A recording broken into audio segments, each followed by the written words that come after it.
e o Estado Islâmico ainda enfrenta o mundo.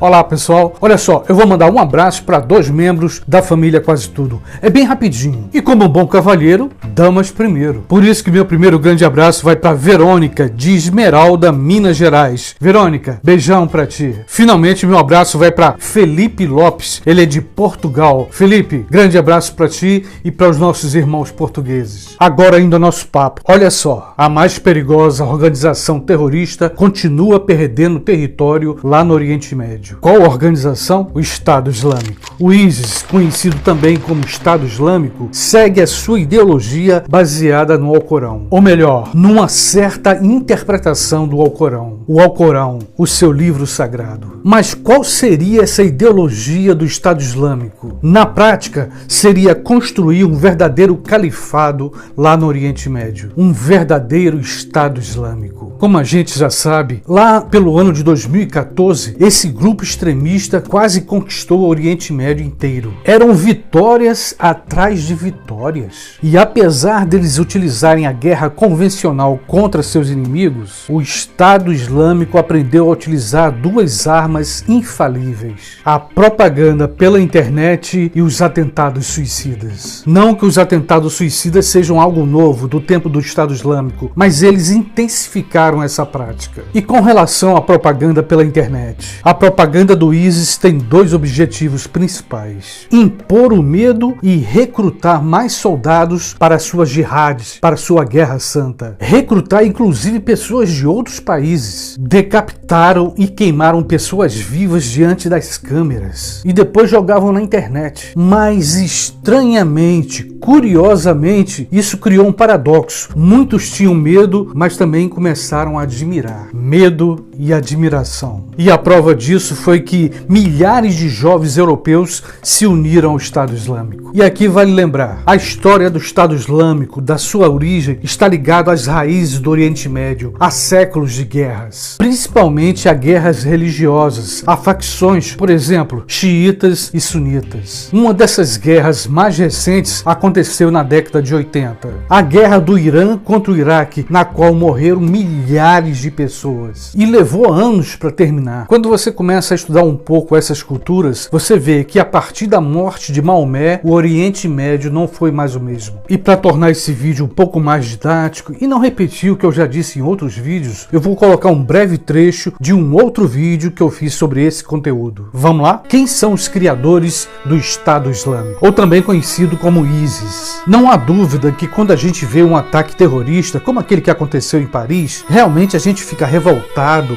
indignado com a prática terrorista desses grupos.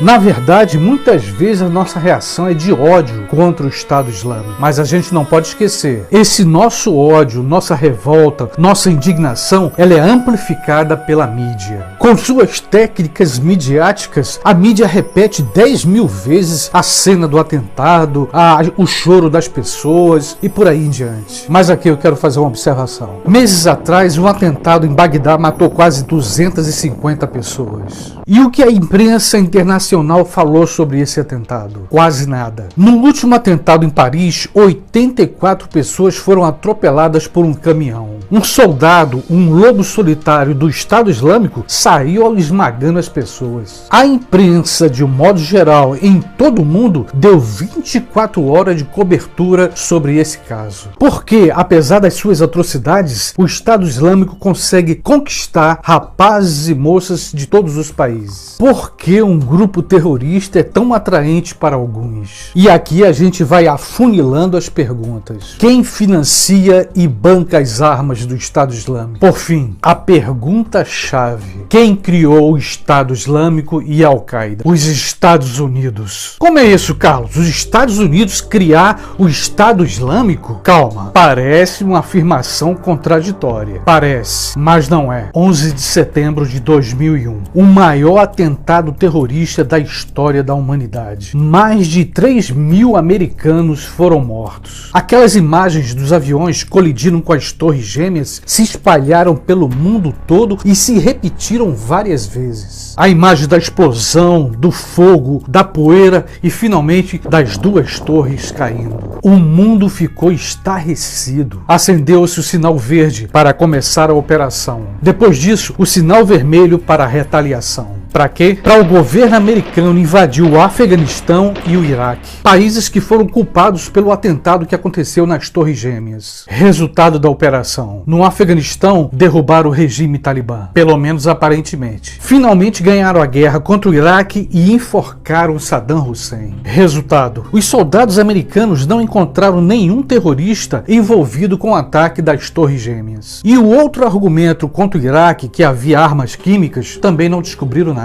Mas uma coisa os americanos e os ingleses ganharam: o petróleo. Religiões que se odeiam, que se suportam naquela mesma região. Judaísmo, cristianismo, islamismo vivem uma relação conturbada. E a história dessa relação conturbada é longa, é milenar. Não caberia nem num vídeo de 5 horas. Em vídeos anteriores eu tenho comentado bastante das relações perigosas do governo americano com o Estado Islâmico. Relações perigosas e contraditórias. Como assim, Carlos, contraditórias? Em palavras bem simples: mato de um lado e alimento com dólares de outro. E num ditado bem popular: dá com a mão e tira com a outra. Eis uma coisa que a CIA sabe fazer muito bem: o chamado jogo duplo. Recentemente, na guerra da Síria, vários grupos terroristas foram alimentados com dólares e armas para tentar combater o governo de Assad. E entre esses grupos tinha gente da Al-Qaeda e do Estado Islâmico. E a CIA sabia disso. Para alguns países, especialmente o governo norte-americano, o que importa são seus interesses e não a vida humana.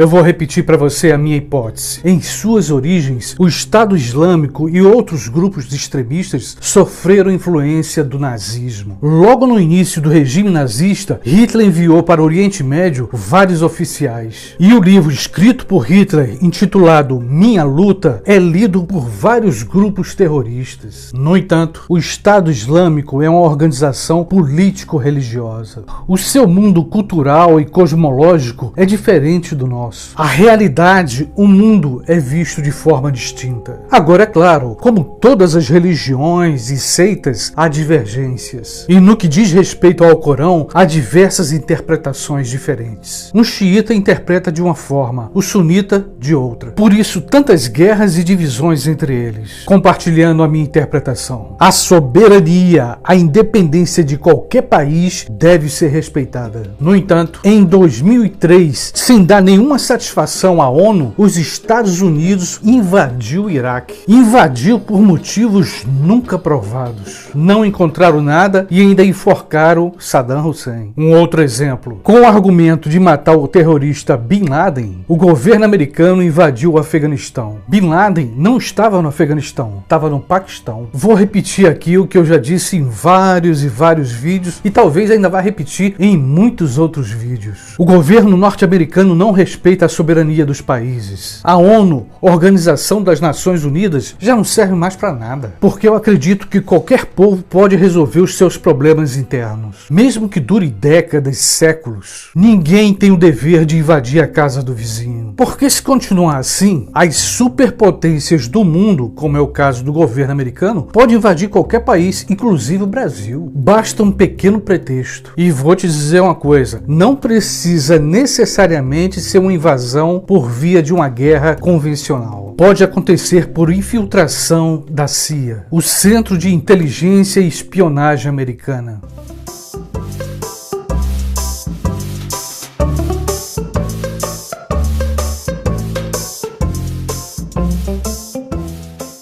Voltando. Só para você ter uma ideia, de dezembro de 2016 até o dia de hoje, vários atentados foram assumidos pelo Estado Islâmico. E quando eu falo Estado Islâmico, também estou me referindo, como você sabe, aos lobos solitários. Ô Carlos, mas o que é lobo solitário? Pessoas que realizam atentados terroristas sozinha, como foi o caso do atentado lá em Paris, onde um indivíduo dirigindo um caminhão enorme saiu atropelando várias pessoas. Como foi o caso também do embaixador russo que foi assassinado lá na Turquia por uma pessoa diante das câmeras. Isso só para exemplificar. Minha opinião, o novo presidente que vai assumir agora em janeiro, Donald Trump, pode mudar de certa forma o cenário mundial. Mas de acordo com vários artigos que eu li, uma tentativa de impedir a aproximação de Donald Trump de Vladimir Putin. Durante toda a sua campanha, ao contrário da Hillary Clinton, Donald Trump elogiou Vladimir Putin, o líder da Rússia. Eu vou te dizer uma coisa, se realmente forem boicotar as relações entre Rússia e Estados Unidos, os terroristas vão impor o medo ao mundo. Por quê? Porque além de invisíveis, os membros dessas organizações terroristas não têm medo da morte. E vou repetir aqui o que eu disse no início. O Estado Islâmico está perdendo território lá no Oriente Médio. E de certa forma eles não estão engolindo essa derrota. Tanto é assim que os atentados terroristas têm aumentado. A cidade de Bagdá, quase todo santo dia, sofre um atentado suicida. E eles já avisaram. A Europa está na mira. E o governo americano, diante dos últimos acontecimentos que aconteceram lá, está em estado de alerta. Minha interpretação: o perigo maior não está na organização terrorista, está em sua ideologia. Particularmente, eu não vejo outra saída. Vladimir Putin pode ter uma política de paz. A questão toda depende de uma diplomacia e de um bom diálogo. Diálogo pela paz do mundo. Se continuarem não respeitando a soberania dos países do Oriente Médio, os grupos terroristas vão continuar renascendo das cinzas. Porém, enquanto vários asteroides estão se aproximando perigosamente da Terra, imbecis com poder político e econômico nas mãos ameaçam destruir a nossa espécie. Vale lembrar, o apocalipse para o Estado Islâmico seria o verdadeiro paraíso no qual seus membros ganhariam 10 virgens. E vale enfatizar, o ano de 2017 talvez marque a humanidade, ou até mesmo o seu fim. E aqui eu me baseio em fatos, ou então em hipóteses a partir desses fatos. Sempre vale lembrar, o Estado Islâmico ainda respira, ainda mata civis inocentes. E se for impossível impedir esse destino, que assim seja. E eu gostaria agora de renovar o meu convite. Se você ainda não se inscreveu no meu canal, venha! Se você gostou desse vídeo, dá uma curtida, um like, compartilha com teus amigos. Com certeza você vai ajudar esse canal a permanecer no ar, ok? Beijão e até o próximo vídeo.